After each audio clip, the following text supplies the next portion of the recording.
ಹಿಂಬಾಲಿಸಿ ಆತಂಕವನ್ನ ಸೃಷ್ಟಿಸಿದ್ದ ಆಗಂತುಕ ಅಂಧರಾಗಿದ್ದಾನೆ. 3 ದಿನದ ನಂತರ ಆರೋಪಿಯನ್ನ ಪೊಲೀಸರು ಬಂಧಿಸಿದ್ದಾರೆ. ಶಾಲಾ ಬಾಲಕಿಯನ್ನ ಮನೆವರೆಗೂ ಫಾಲೋ ಮಾಡಿದ್ದ ಈ ಕಿರಾತಕ ಸಿಸಿ ಕ್ಯಾಮೆರಾದಲ್ಲಿ ಕಿರಾತಕನ ವರ್ತನೆ ಸೆರೆಯಾಗಿತ್ತು.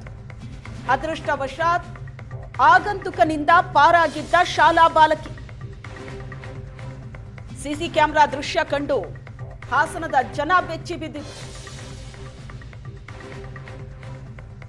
ಬಾಲಕಿಯ ಪೋಷಕರ ದೂರನ್ನ ದಾಖಲಿಸಿಕೊಂಡಿದ್ರು ಪೊಲೀಸರು. ಆರೋಪಿಯನ್ನ ವಶಕ್ಕೆ ಪಡೆದು ವಿಚಾರಣೆ ನಡೆಸ್ತಾ ಇದ್ದಾರೆ ಪೊಲೀಸರು.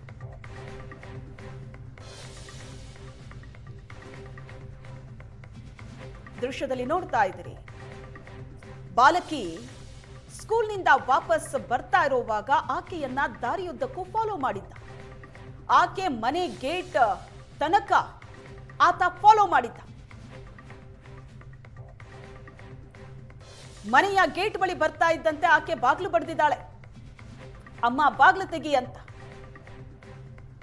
ಮನೆಯ ಒಳಗಡೆ ಹೋದ ಬಾಲಕಿಯನ್ನ ನೋಡ್ತಾ ಆತ ಅಲ್ಲೇ ನಿಂತಿದ್ದ.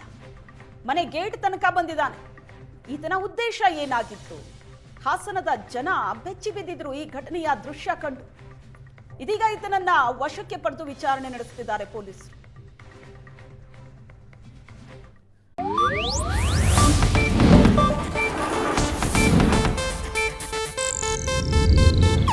ಇದು ಏಷ್ಯಾನೆಟ್ ನ್ಯೂಸ್ ನೆಟ್ವರ್ಕ್ ಪ್ರಸ್ತುತಿ.